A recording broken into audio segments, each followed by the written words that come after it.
মাছের রাজা হলো যেমন রুই, সেরকমই শাকের রাজা হলো পুঁই।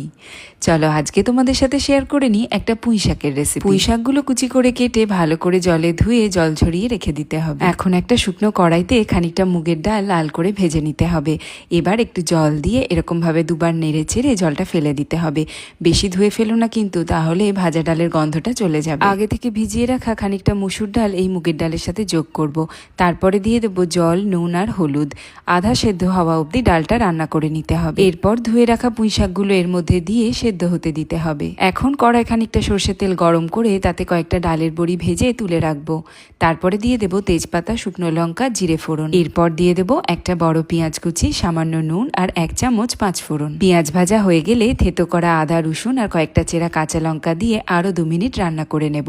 তারপরে দিয়ে দেবো হলুদ গুঁড়ো, লঙ্কার গুঁড়ো আর সামান্য চিনি।